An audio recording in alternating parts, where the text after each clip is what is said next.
23 June কার্যক্রম নিষিদ্ধ আওয়ামী লীগের প্রতিষ্ঠাবার্ষিকী।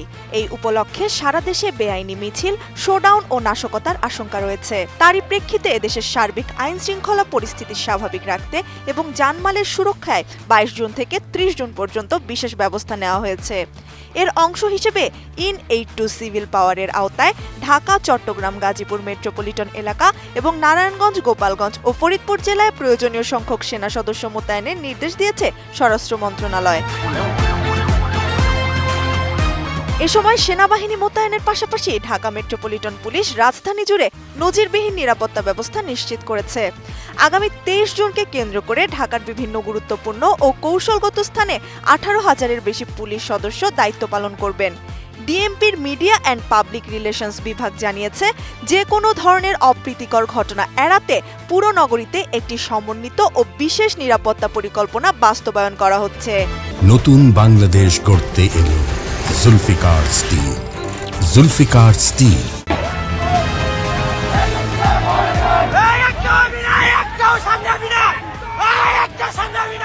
এই পরিকল্পনার আওতায় ঢাকার 200-টিরও বেশি কৌশলগত স্থানে পুলিশের বিশেষ চেকপোস্ট বসানো হয়েছে। একই সঙ্গে রাজধানীর সবকটি প্রবেশপথে তল্লাশি কার্যক্রম জোরদার করা হয়েছে। নিয়মিত ফোর্সের পাশাপাশি মাঠে সক্রিয় থাকছে ডিবির বিশেষ দল এবং counter terrorism and transnational crime বা সিটিটিসি। এছাড়া সাদা পোশাকে স্পেশাল ব্রাঞ্চ এবং আইএডি সদস্যরা সার্বক্ষণিক গোয়েন্দা তৎপরতা চালাচ্ছেন। যে কোনো জরুরি পরিস্থিতি দ্রুত সামাল দিতে রাজধানীর বিভিন্ন এলাকায় 15টি কুইক রেসপন্স টিম বা কিউআরটি প্রস্তুত রাখা হয়েছে। পাশাপাশি ঢাকার 4টি প্রধান কন্ট্রোল রুমে পর্যাপ্ত অতিরিক্ত ফোর্স রিজার্ভ রাখা থাকবে। নিরাপত্তা কার্যক্রম তদারকিতে পুলিশ কমিশনার সহ ঊর্ধ্বতন কর্মকর্তারা নিজেরা মাঠে উপস্থিত থাকবেন।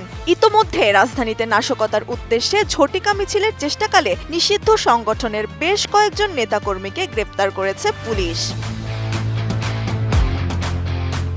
চলতি মাসের শুরু থেকে 20 জুন পর্যন্ত রাজধানীতে বিশেষ অভিযান পরিচালনা করে রাজনৈতিক মামলায় 82 জন এবং ঝটিকা মিছিলের প্রস্তুতিকালে 28 জনকে গ্রেপ্তার করা হয়েছে।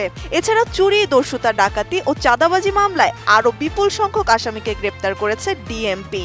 পুলিশ ও স্বরাষ্ট্র মন্ত্রণালয় স্পষ্ট জানিয়েছে, দেশের শান্তি শৃঙ্খলা বজায় রাখা এবং যে কোনো ধরনের নাশকতা প্রতিরোধে আইন প্রয়োগকারী সংস্থাগুলো সর্বোচ্চ সতর্ক অবস্থানে রয়েছে। ত্রিবেণী তনু, ATN নিউজ।